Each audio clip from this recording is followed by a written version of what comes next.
Sejam todos bem-vindos a essa casa de oração para assistir mais uma palestra, né? As bênçãos de Deus Pai. Hoje o Alexandre ele vai explanar para a gente sobre o desencarne coletivo na visão espírita, né? Então é mais um pouquinho de conhecimento que a gente vai adquirindo, né? Então vamos neste momento fazer uma oração de agradecimento ao nosso Mestre Jesus, né? A Deus Pai que proporcionou esse ambiente, para que a gente possa, de pouquinho em pouquinho, aumentando os nossos conhecimentos.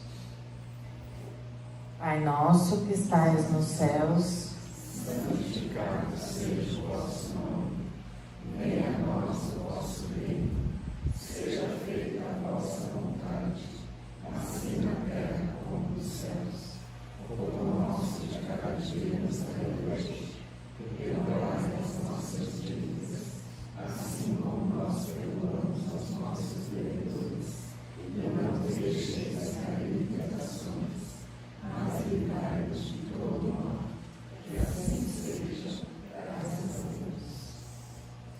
No final, né, da palestra, nós teremos a água fluidificada, todos receberão um passe espiritual. E quem quiser colocar um nome na caixinha de vibrações, tá? Podem ficar à vontade. Eu sei que você vai fazer a palestra. Não. Pessoal, boa noite. Eu confesso que num feriado prolongado de carnaval, eu não esperava que ia estar tudo cheio, né? Mas aqui estamos para mais um ensinamento. O tema de hoje, desencarne coletivo na visão espírita, é um tema, não vou falar que é fácil, nem de entendimento e nem de estudo, porque você vai procurar na doutrina, até com palestrantes renomados, tem divergências de opinião. Uns acham uma coisa, outros acham outra, e a gente fica naquela, qual que é o correto? Então eu procurei pegar baseado no Divaldo, baseado no Chico Xavier. Eu sei que não tem erro de informação. Para a gente começar, nós temos que entender primeiro o que é desencarne coletivo. E a palestra nossa, ela pode ser interativa. Alguém sabe me dizer o que entende de desencarne coletivo? Pode falar. Eu presumo que seja o que está acontecendo com a gente esses dias para trás. Com certeza é desencarne coletivo. Agora, alguém mais tem alguma definição de desencarne coletivo? Edifício Joelma. Um acidente aéreo. Acidente aéreo também. Tudo isso é desencarne coletivo. A definição é quando duas ou mais pessoas desencarnam no mesmo evento. Aí algumas pessoas podem perguntar, mas duas pessoas considera como coletivo, desencarne coletivo? Se você procurar no dicionário, ele vai falar que são muitas coisas ou pessoas. Mas o que são muitas coisas? Mais que um, exatamente. Porque você pega nos grandes catástrofes, são muitas pessoas. Só que se um carro bate com um casal e um filho, ou só um casal, para mim é coletivo. Porque o antônimo de coletivo é individual. E alguns estudiosos não entendem que dois seria o coletivo. Então começa aí algumas discussões. Então, se o antônimo é individual e um carro com duas pessoas, não é individual, então é coletivo. A gente pega como exemplo aquela lei das máscaras em São Paulo, que fala que é obrigatório em transporte coletivo. Só que o transporte coletivo não é só ônibus. Na lei ele fala que táxi, que Uber é coletivo. Então a gente entende no Espiritismo que duas ou mais pessoas é o coletivo. Outra pergunta: Desencarne coletivo tem que ser junto ao mesmo tempo?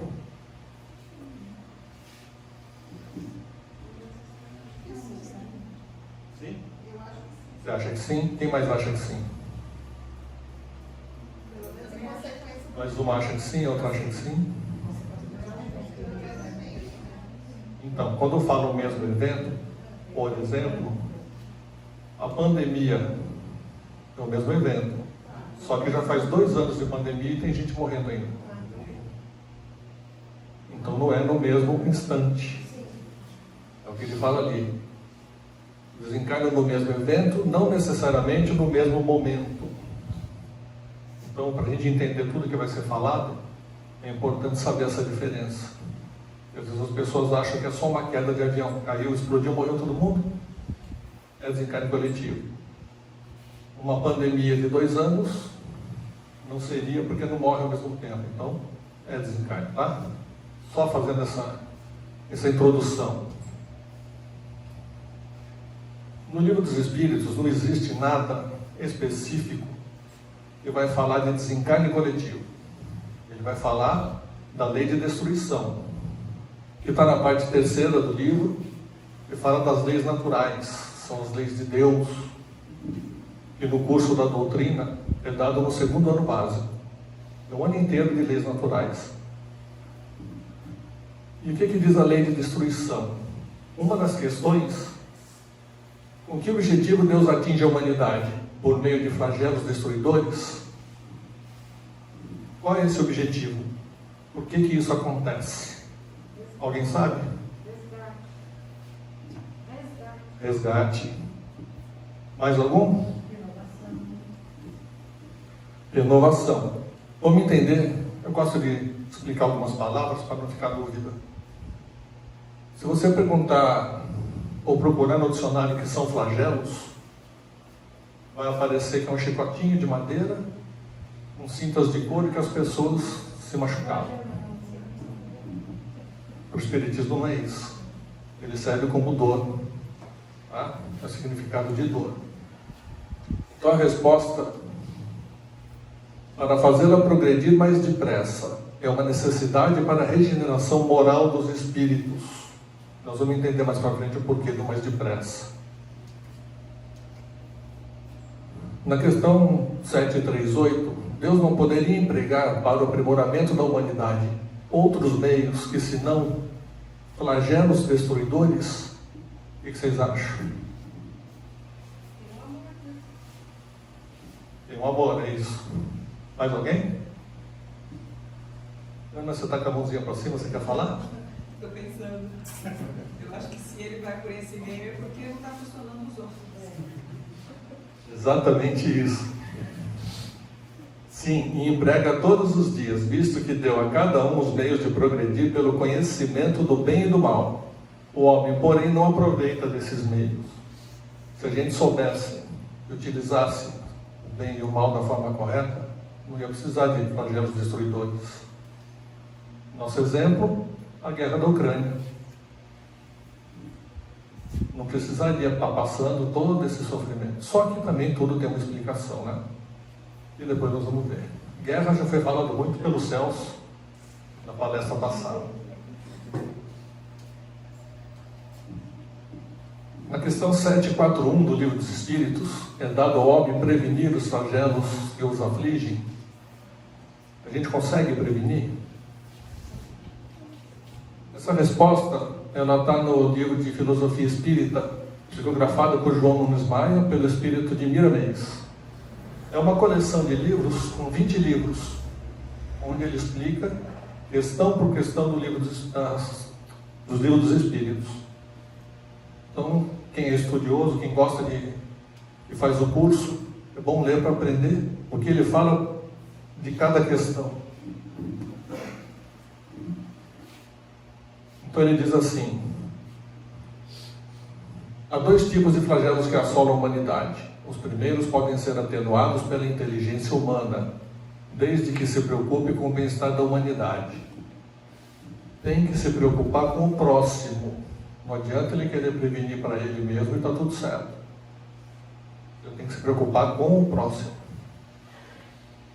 No No entanto, existem os segundos que são karmas coletivos da humanidade, ou mesmo de certos países. Esses homens devem melhor entender e suportar com paciência, pois são meios de despertamento das almas a caminho da luz. Aí explica pra gente por que existem regiões específicas que tem muita guerra e nunca acaba. Por que tem regiões que tem muito tsunami? Por que tem outros que tem muito terremoto? Que é os exemplos que a gente vai falar depois.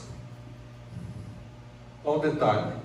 As convulsões geológicas têm uma missão, porque elas são guiadas por engenheiros siderais capazes de despertar os homens para sentimentos sublimados. E agora observação, né? Quando os homens não atendem ao chamado do amor, a dor aparece com sua força. Então a gente não pode reclamar. A opção a gente tem de agir certo. Se não age, a resposta vem. De um jeito ou de outro, a gente aprende. Aprende no amor, aprende com a dor. E a gente escuta isso desde pequeno, né? Ou vai aprender por amor ou pela dor.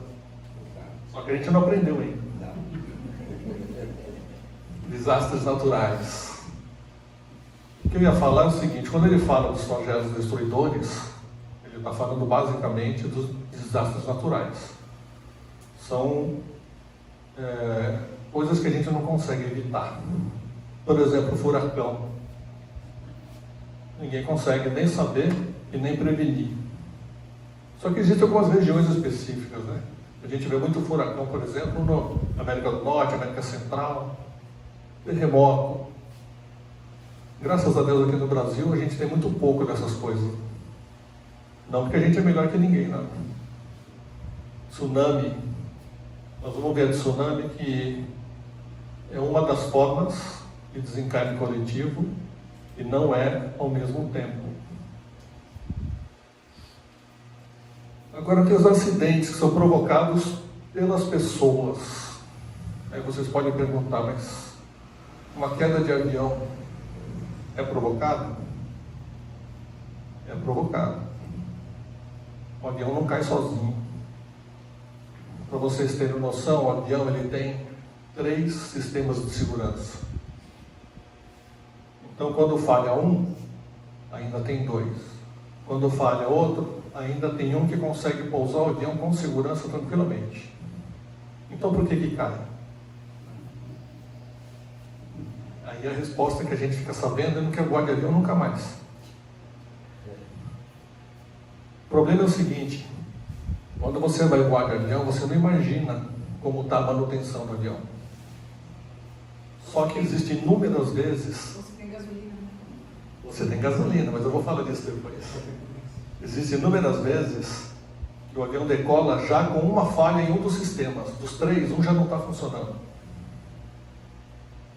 E eu já vi situações onde o comandante fala: desliga a lâmpada aí para parar de apitar.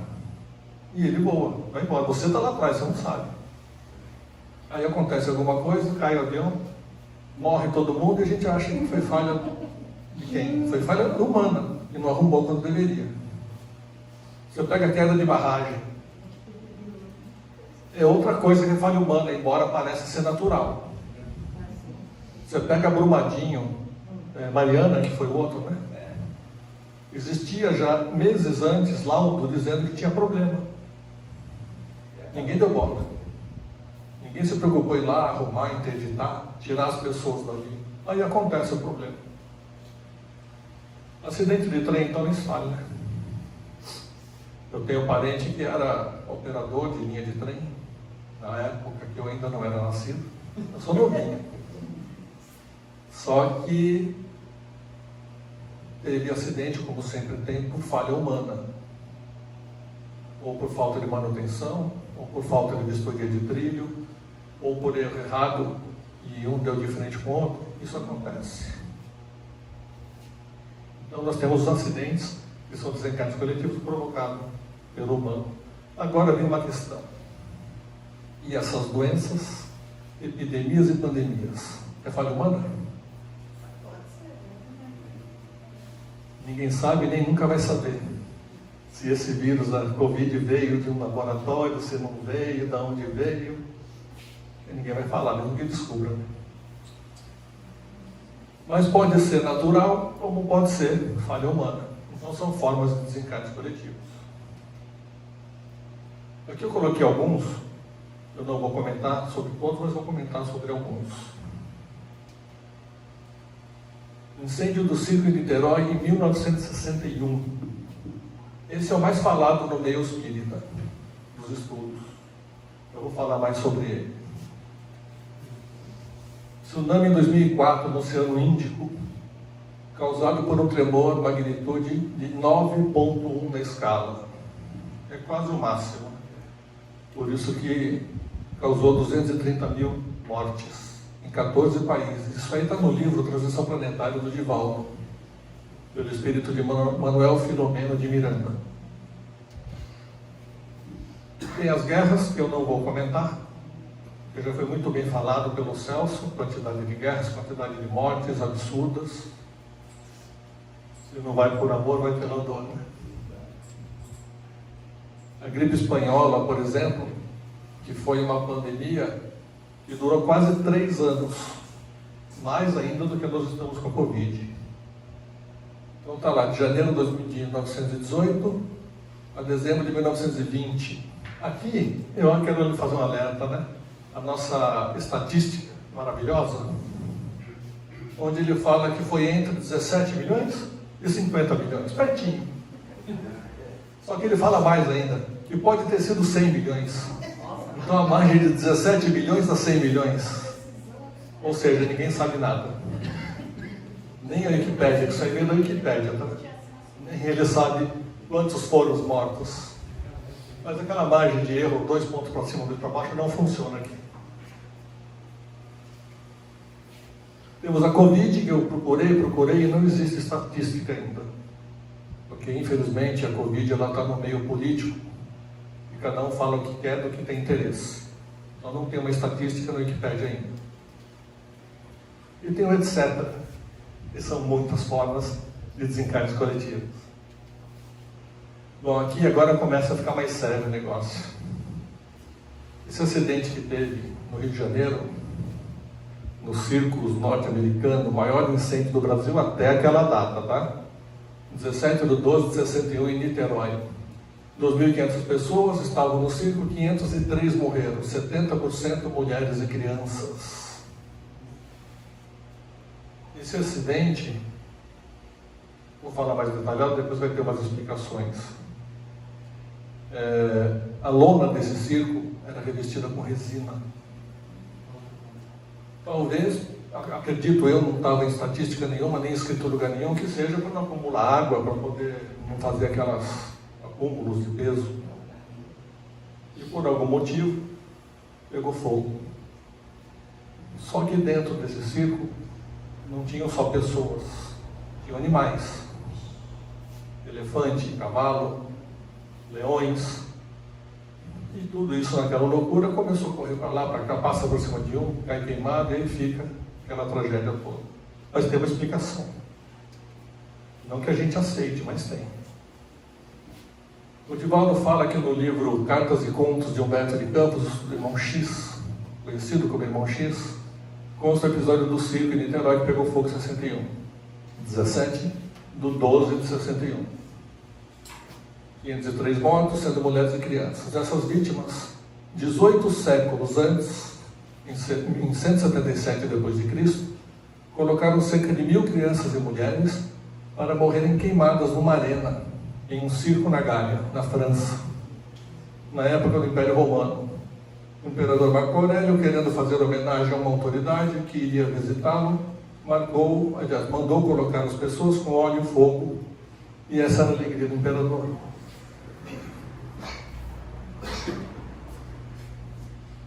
Só que a história não é bem assim.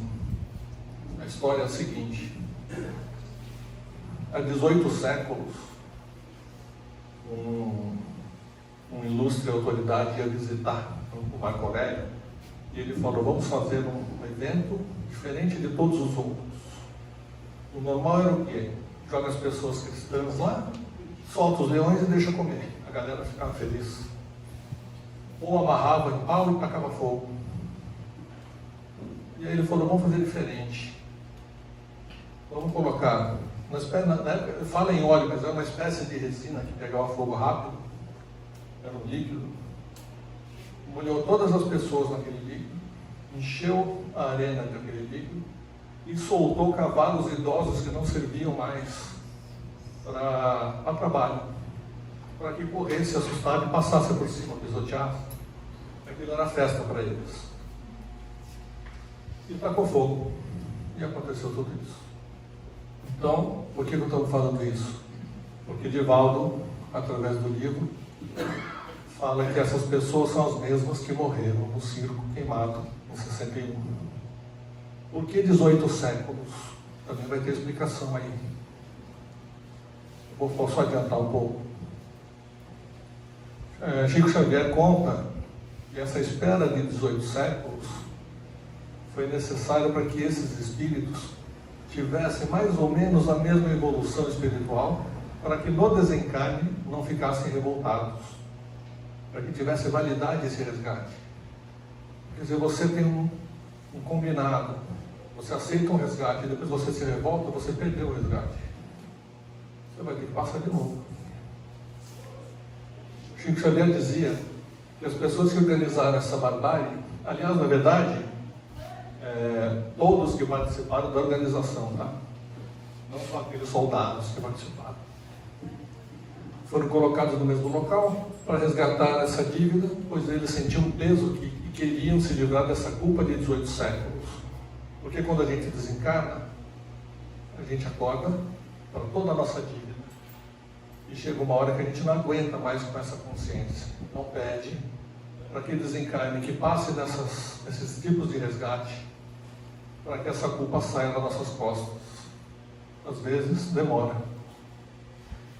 Explica que demorou 18 séculos esse resgate, porque a espiritualidade teve que aguardar alguns espíritos evoluírem um pouco mais, para que não ficassem revoltados na hora do resgate. Esses resgates mais profundos, as vítimas são sempre recebidas por parentes e espíritos de luz, de acordo com o merecimento, tá? Aqui é só para vocês verem onde aconteceu toda a barbaridade. Aqui embaixo, onde eu estou mostrando, são galerias. Essas galerias onde ficavam separadas as pessoas, as crianças, os animais e tudo que fazia o evento, fazia o show. Essa parte aqui de cima, ela era inteira.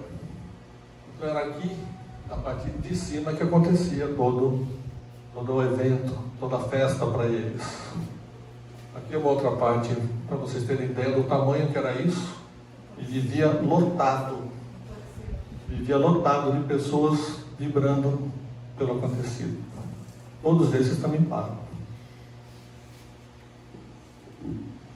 Tem um outro caso, que está no livro Desencarnes Coletivos, aliás, Desencarnações Coletivas, com psicofonia de Isoldino Rezende, pelo espírito de Jerônimo Mendonça. Esse aí é um caso muito conhecido. Pelo menos o segundo evento foi mais conhecido que o primeiro. Mas nós vamos começar pelo primeiro. Tem uma colônia espiritual chamada Nova Esperança, localizada na estratosfera de Sacramento, Minas Gerais, fundada por Eurípides Barçanufo. Sacramento, aliás, muito bom de visitar, né? E quando foi acontecer esse evento, Eurípides Barçanufo, ele era o responsável pelo trabalho. Desculpa, Eurípides não. O Jerônimo Mendonça, conhecido como Gigante Deitado, e já teve aqui em Atibaia.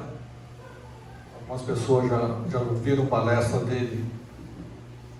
Ele era conhecido por Gigante Deitado porque ele tinha um problema, tetraplegia, que não mexia nem a cabeça. Então ele ia fazer as palestras deitado em cama, fazia palestra, depois ia para outro lugar, e ele não parava. A vida dele foi essa. E ele começou a chamar pessoas ali da colônia para auxiliar no trabalho de um resgate coletivo que ia acontecer um acidente, onde muitos jovens iriam desencarnar. E aí ele pegou os que podiam ir com ele até uma colônia na Argentina, para o Ocidente, foi na Argentina.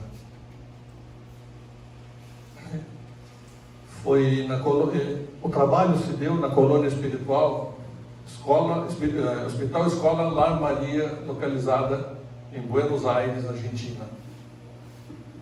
3 meses antes do acidente, quando ele chegou lá, ele viu que já tinha equipe espiritual trabalhando 3 meses antes do problema acontecer, do desencarne acontecer. E aí ele foi verificar o que era o trabalho, o que eles faziam. Aqui é só para fazer uma alusão à colônia espiritual. E aqui os espíritos trabalhando. Eles já sabiam quem seriam os jovens que iriam desencarnar. Então eles iam, um a um, intuir para que esses jovens fizessem as pazes com os pais, falassem com os pais que amavam e gostavam, preparando os pais para a dor que eles iriam sentir. Que eles fizessem as pazes com alguém que eles tivessem obrigado. E isso foi 3 meses de preparação. E para os pais também. Que eles ficassem mais tranquilos, que eles passassem, lógico que com muita dor, mas sem passar com raiva, passassem a entender tudo o que iria acontecer. Lógico que a gente pode estar aqui com alguém falando no meu ouvido, a gente não percebe. Mas depois que a gente dorme, toda essa informação a gente vai acumulando. O incêndio foi esse aqui, ó. Boate Cromagnon em 2004. 30 de 12 de 2004. Vocês perceberam que os resgates coletivos que eu estou falando é tudo dezembro.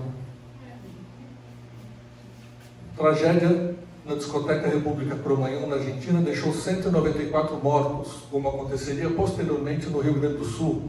Um sinalizador foi disparado durante show. O do Rio Grande do Sul foi a Boate Kiss. E tanto essa quanto aquela teve a mesma origem das dívidas das pessoas que desencarnaram. A Boate Kiss foi 9 anos depois, com 242 desencarnados, para não falar mortos. Foi mais do que na Argentina. E por sinal, não sei se foi esse ano, ou final do ano passado, que teve o julgamento. Depois de todos esses anos, condenando o dono da boate, condenando o segurança que não deixou ninguém sair, que segurou a porta e tal. No mesmo livro, um trabalhador que foi chamado por Jerônimo Mendonça perguntou para ele: será que não poderia ser adiada essa tragédia? São todos ainda tão jovens, no início da caminhada, não teria outra forma de quitarem esses débitos sem passar por esse sofrimento? O que vocês acham?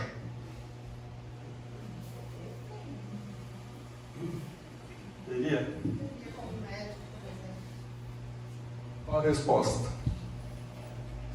A maior parte dos coronéis, tenentes, sargentos e oficiais nazistas do passado tinham aproximadamente essa idade. Eram todos jovens, com uma patente doada por Hitler.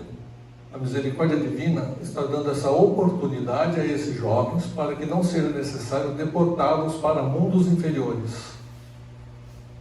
Ou seja, ou tinha essa opção desse desencarne, eles iriam resgatar essa dívida, ou teria que descer num umbral mais profundo, sofrer por mais tempo, voltar a reencarnar mais para frente com várias deficiências. Então foi uma opção melhor que Deus deu para eles. Seria retirado da carne para que tenham alguma chance de voltar à Terra em melhores condições, sem esses vínculos com o passado. Quando a lei de causa e efeito é quitada, torna-se possível providenciar nova programação reencarnatória. Então às vezes a gente acha que, coitado, todo jovem vai morrer assim, dessa forma. Pessoal, é por isso que eu falo, inclusive para os alunos, não queiram saber quem a gente foi no passado. Não vai fazer regressão, ver cartomante, porque se você descobre as coisas que a gente fez, essa encarnação é a melhor nossa, é a melhor encarnação nossa. Ou seja, tudo que a gente fez para trás é pior. Então deixa assim que tá bom. Deixar quieto. Você já pensou? Você descobre que teve problema com o pai e com a mãe, que um prejudicou, que um matou, que um fez, aconteceu, com a esposa. Não, deixa assim. Já basta, tá? Porque a gente já sabe o suficiente. Aqui está o Holocausto. Dá uma olhada nos números. De 9 milhões de judeus que residiam na Europa antes do Holocausto, cerca de 2/3 foram mortos. Mais de 1 milhão de crianças, 2 milhões de mulheres, 3 milhões de homens judeus morreram durante o período. É muita gente. E aqui é a câmara de gás, onde dizem os estudos que o mesmo gás das queimas que teve nas 2 lanceterias foi o mesmo gás que teve aqui, que matou os judeus. Por isso que eu falei que tem palestrante famoso, espírita, que contesta, porque ele acha que não. Mas existem outros, inclusive falado pela espiritualidade, que é o mesmo. Então eu prefiro ficar nessa orientação. No mesmo livro, ainda eu peguei trechos, tá? Está falando assim: uma grande equipe de socorristas do plano maior levou todos para o hospital, onde eram internados nas amplas enfermarias da casa transitória. Então desencarnou através do incêndio, mas não quitou a dívida ainda. Não é só o fato de desencarnar, paguei. Não paguei, vou pagando. Como o sofrimento para aqueles espíritos não terminava com a morte do corpo físico, porque era decorrente da lei de causa e efeito, eles teriam que permanecer em recuperação por muito tempo no plano espiritual. Agora nós vamos ver o fato desse desencarne do corpo físico. A desencarnação desses espíritos não lesou somente o corpo físico, mas o seu perispírito, que já se encontra manchado pelas impregnações causadas por eles mesmos, em razão dos atos ilícitos que cometeram na Segunda Guerra Mundial. Então, essa necessidade de ficar internado no plano espiritual, em hospitais, é porque tem essas deformidades que tem que ser curado ainda. Tem esse sofrimento que tem que ser passado ainda. É culpa de quem? De Deus? Não, é culpa nossa, do livre-arbítrio. É aquela história do amor e da dor. Eu optei pela coisa errada, eu vou ter que pagar. No livro Ação e Reação, André Luiz conta que o evento do desencarne é o mesmo para esses espíritos. Porém, a morte e o resgate é individual. É outra coisa que a gente tem que pensar.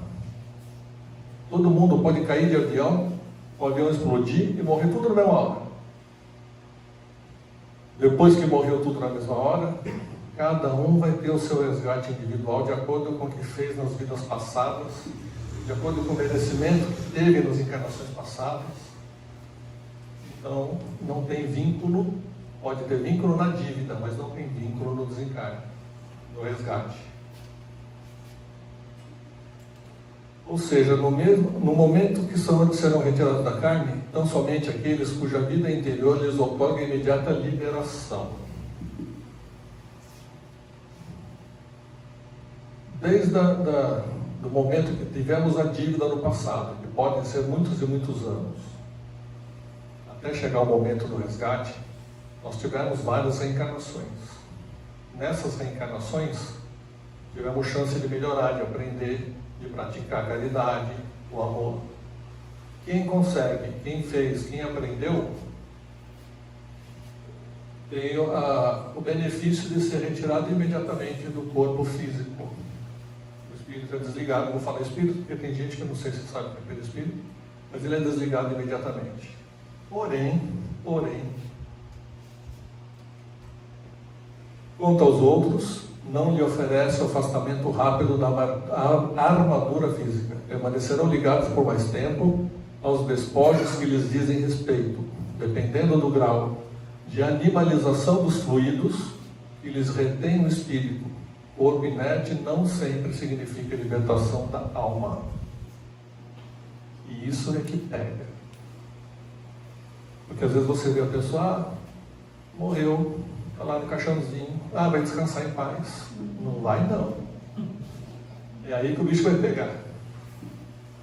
Porque dependendo de cada um, do apego material, da evolução moral, isso vai ficar por muito tempo ainda vinculado ao corpo. Não é para assustar não, tá? A Ana está com uma cara assim meio, ai meu Deus. Não é para assustar não. Isso é o que acontece, infelizmente. Ou felizmente, né? O gênero de vida que alimentamos no estágio físico dita as verdadeiras condições da nossa morte. Ainda dá tempo. Vamos melhorar. Vamos ter merecimento, para que quando a gente desencarnar, seja desligado do corpício, deixa ele lá quietinho, apodrecendo, e vamos a gente para o nosso destino. O aprendizado está todo aí. É só seguir os ensinamentos de Jesus. Amor e caridade. Fora da caridade não há salvação. E quanto aos pais desses desencarnados? E agora? Eles têm os mesmos débitos? Se eles têm que sofrer, eles estão vinculados no mesmo evento? O que vocês acham? Acha que sim? Quem mais acha que sim? 1, 2, 3. Tem uma de mãozinha ali. 4. Oi? Eles talvez seriam uma plateia que ficou. Então, não necessariamente naquele evento. Ele pode ter um débito com aquele espírito daquele filho em outras encarnações por outros motivos que ele tem que resgatar. Não necessariamente naquele evento que causou aquela necessidade do desencarne coletivo. Nós vamos ver aqui. Os pais são cúmplices em delitos lamentáveis no pretérito, passado, distante ou recente, ou ainda pais que faliram junto dos seus filhos em outras épocas a fim de que aprendam na saudade cruel e na angústia inominável, o respeito e o devotamento, a honorabilidade e o caminho que todos devemos na terra ao Instituto da Família. A dor coletiva é o remédio que nos corrige as falhas mútuas. De repente, eu fui um mau pai para o meu filho em outra encarnação, e eu estou resgatando agora, estou tendo que sofrer a perda dele para eu aprender que eu deveria ter sido um mau pai. Uma das hipóteses, tá? Então, necessariamente, não é no mesmo evento que ocorreu aquele desencarne, mas tem que passar por essa dor. Não sei se vocês conhecem Jorge Elarra Campo. Tem muitos vídeos dele, muitos ensinamentos espíritas muito interessantes, por sinal você pode procurar no YouTube. E ele fala uma coisa que todo mundo tem dúvida, tenho certeza disso, até eu tinha. Embora não é porque eu não tenho que não ter, não, é quando eu fui estudar que eu descobri. Todo mundo que desencarnou em qualquer desses desencarnes coletivos estiveram juntos naquela dívida do passado, por isso que eles tinham que estar no mesmo desencarne. O que vocês acham? Nem sempre. Nem sempre. Nem sempre. Quem mais acha?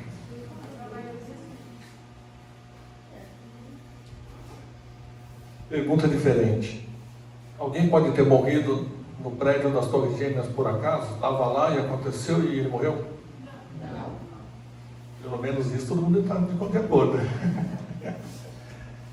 Então, se ele não é por acaso, por que desencarna no mesmo evento do desencarne coletivo? Alguém sabe?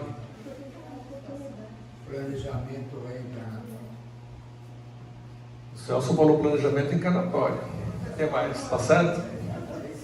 Quem somos nós para discutir do Celso? Vocês estão loucos? Mas é verdade,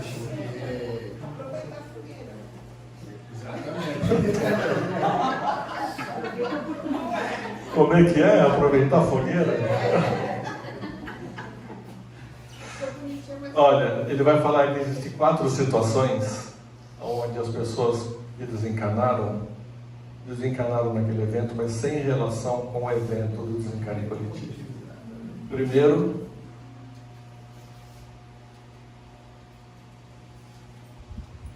prova. Eu vou falar depois de cada um, tá? Só vou pôr os fotos para a gente saber. Então, a prova é uma delas. É quando. Posso falar? Pode. É quando o espírito que já deixou se propõe a vir a passar por aquilo ali para ele diminuir A sua evolução. para a sua evolução. Está no caminho. 2 é missão. Eu vou falar. 3. Existem 2 tipos de expiação agora, que é o que pega, né? Tem a expiação pelo gênero da morte. Se eu perguntar aqui, vai ser difícil vocês explicar, eu acho. A não ser o Celso, o Célio, que sabe, mas no geral. O 4, expiação pelo tempo da morte. Então vamos ver o que é cada um para a gente entender. Esses são os 4 tipos de pessoas que desencarnaram nos eventos coletivos, no mesmo evento, sem ter vínculo com a dívida do passado. Primeiro, prova. Ele dá um exemplo aqui interessante. Nem sempre todas as pessoas que desencarnam no mesmo evento estavam programados para desencarnarem no mesmo evento.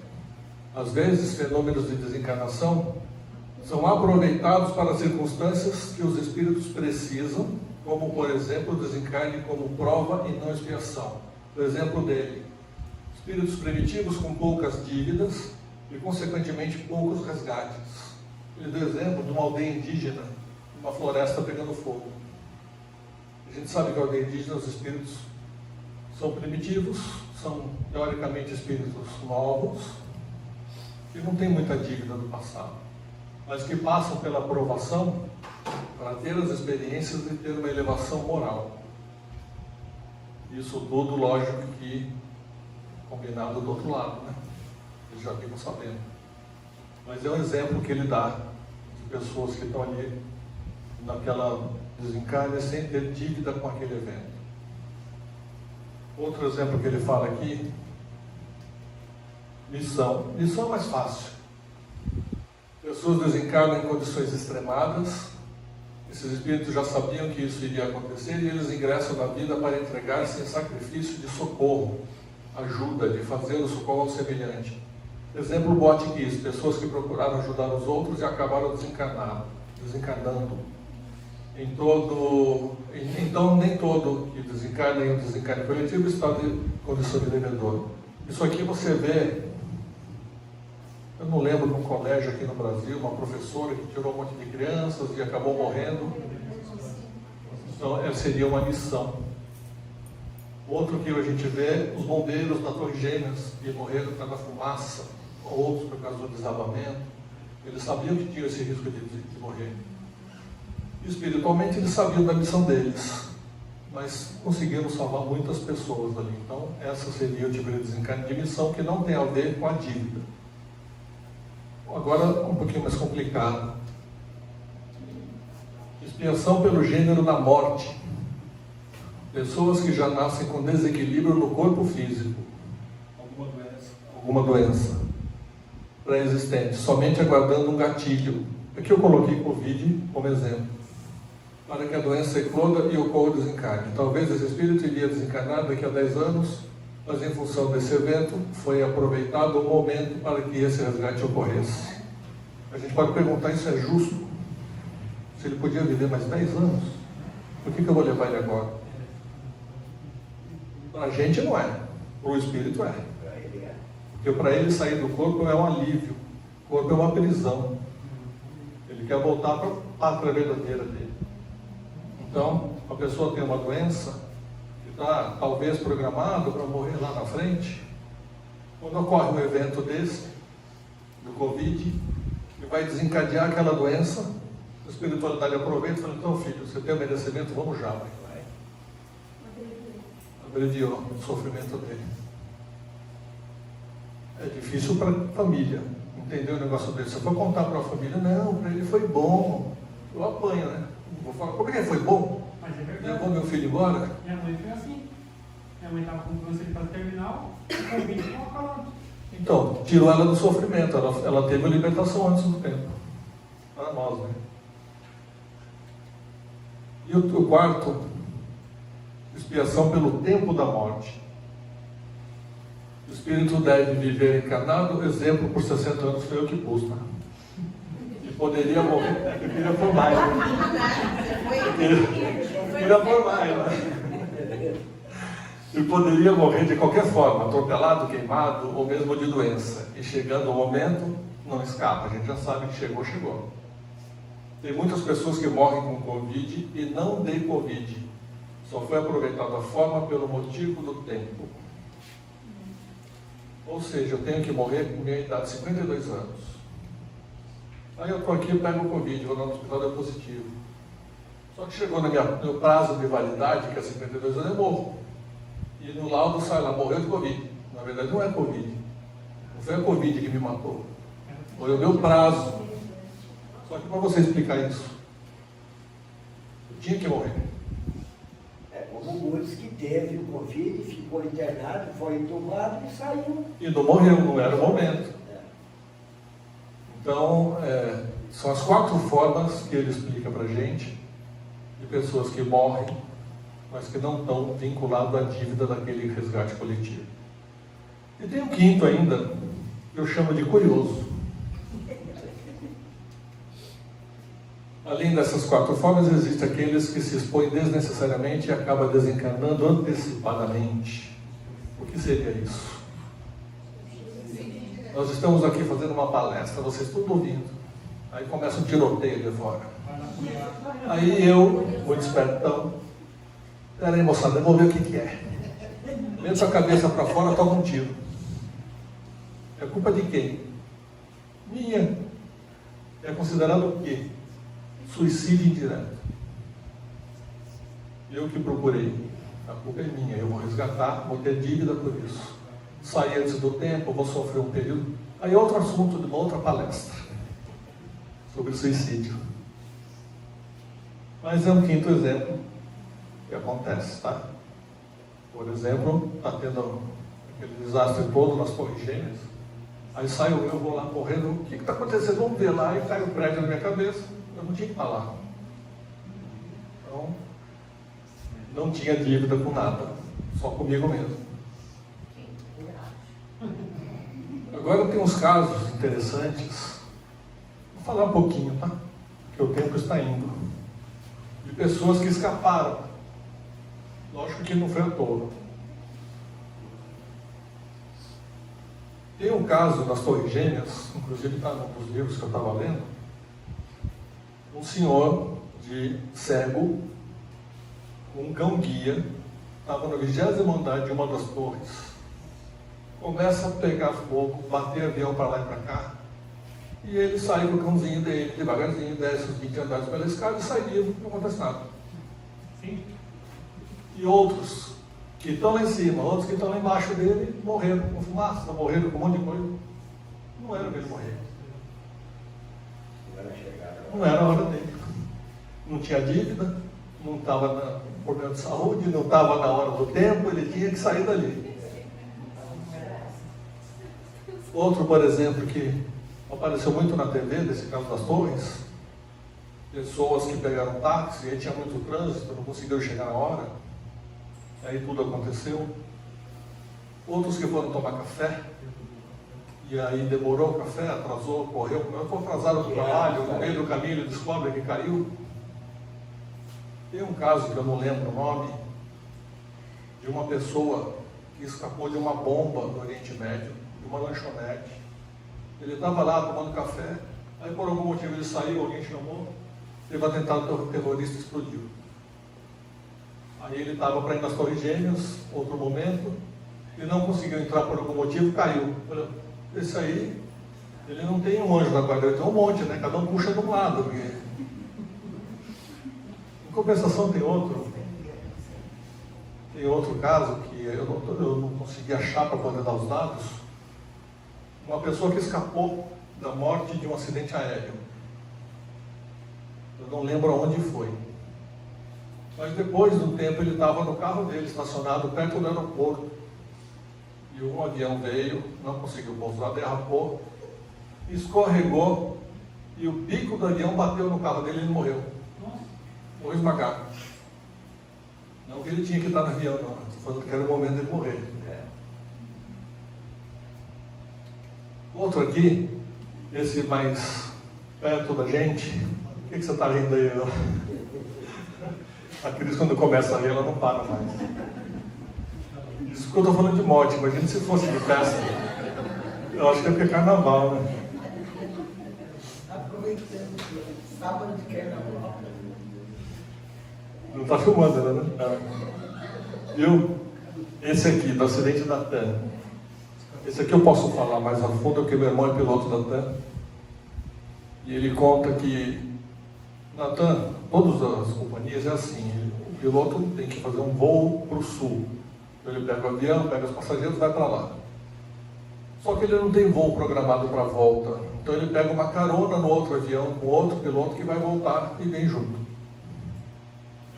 E nesse caso especificamente, um amigo dele estava voltando, ia voltar com um avião de carona, que era esse avião, e por algum motivo não conseguia embarcar. Não sei se ele perdeu, faltou, esqueceu mala no hotel, voltou buscar. Como ele não conseguiu, o amigo dele que também estava lá para voltar, falou: então eu vou no seu lugar. E depois você vai no outro. Está lá no meio lá. Por quê? Era o momento desse outro, e não daquele primeiro que ia entrar no avião. Outra coisa, nesse acidente, se não me engano, foram 99 desencarnados. 12 não estavam no avião. Eram pessoas que estavam no prédio, que estavam na calçada, que pode ter entrado naqueles 4 itens que não tem nada a ver com o resgate do desencarne coletivo, mas que aproveitaram, a espiritualidade aproveitou o momento para que eles desencarnassem. Então são muitos detalhes que a gente não consegue entender ainda. A espiritualidade sabe o porquê das coisas, a gente só fala o que a gente escuta um pouquinho.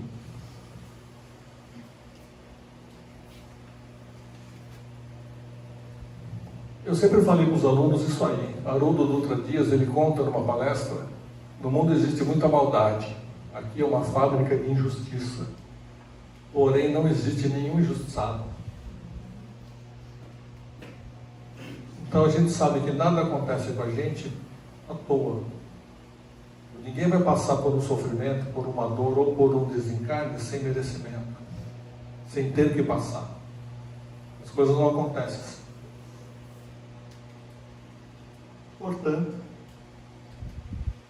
ninguém passa pelo que não tem que passar. Não existe o acaso. Tudo acontece como tem que ser. Se as coisas acontecem de forma estranha para nós, acredite que se aconteceu é porque Deus permitiu. E se permitiu é para a nossa evolução. E temos que tirar lições de tudo. Uma das lições é a resignação. Justamente o motivo daqueles 18 séculos de espera para que ocorresse o desencarne pelo circo. Para que os espíritos que desencarnaram tivessem uma resignação e aceitassem o que ocorreu com eles. Embora já foi tudo programado e que a gente não lembra, graças a Deus. Um dia todos nos reuniremos do outro lado. Isso é só uma foto do filme Nosso Lar. A encarnação é a maior prova de justiça e do amor de Deus.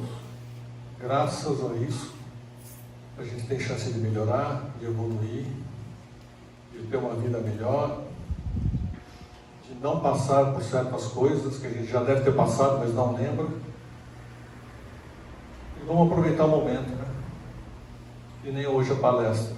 Eu sempre falo para os alunos e para as pessoas: nós estamos aqui a convite de Jesus. E se a gente aceita o convite, vamos pegar as informações do aprendizado e colocar em prática. É isso que ele espera da gente: amor e caridade. E acabou. Esse é o fim da nossa palestra. Boa noite a todos.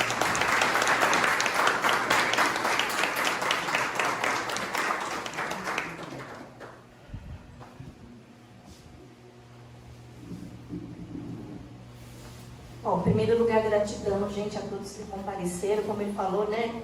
Carnaval, feriado, muita gente viajando, vocês estão aqui com a gente, gratidão. E um aviso aqui de primeira mão, daqui a 15 dias, né, a gente está fazendo as palestras de 15 em 15 dias, então daqui a 15 dias vai vir a Paula Zampi fazer pra gente o Evangelho Musical, tá bom? Eu não sei se todo mundo conhece a Paula, mas é imperdível. Ela é maravilhosa, tá bom? Então vamos com o nosso passe espiritual coletivo, né? Vamos nesse momento nos sentando confortavelmente, vamos fechando os nossos olhos, vamos respirando fundo e elevando o nosso pensamento ao nosso Pai. Aproveitando este momento de paz, de amor, onde estamos envoltos em fluidos maravilhosos que vão penetrar em nosso corpo, vão nos envolver, trazendo a cada um de nós aquilo que mais precisamos: a paz, o amor, a cura, o equilíbrio.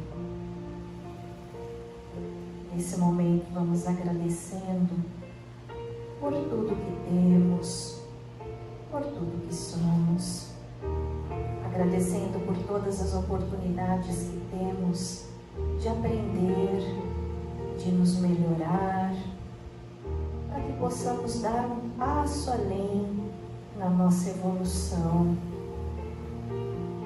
e, seguindo o caminho do nosso Mestre Jesus, possamos ser mais felizes, ser mais caridosos e colocar o nosso amor no nosso dia a dia.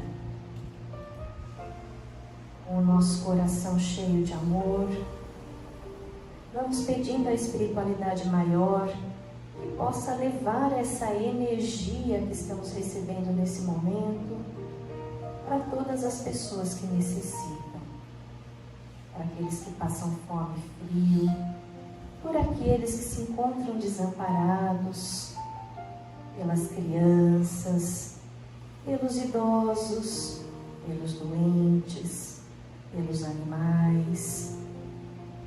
Vamos pedindo pelos lares em desajuste. Vamos pedindo pelos países em conflito e por todas as pessoas que nesse momento passam por dores e às vezes nem sabem explicar.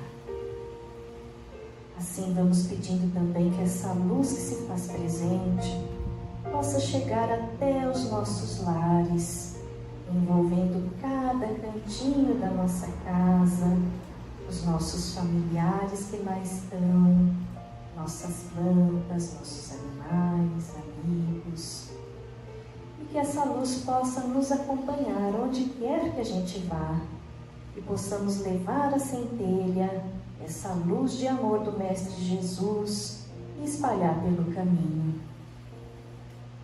E com o coração cheio de gratidão, vamos encerrando essa nossa palestra de hoje, fazendo juntos a prece que o Mestre Jesus nos ensinou. Pai nosso, santificado seja o vosso nome, venha a nós o vosso reino, seja feita a vossa vontade, assim na terra como nos céus. O Pai nosso de cada dia nos dai hoje, perdoai as nossas dívidas, assim como nós perdoamos os nossos devedores. E não nos deixeis cair em tentações, mas livrai-nos de todo mal. E assim seja.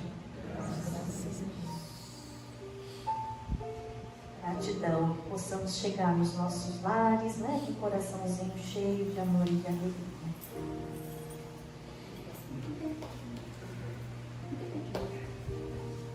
Vamos lá.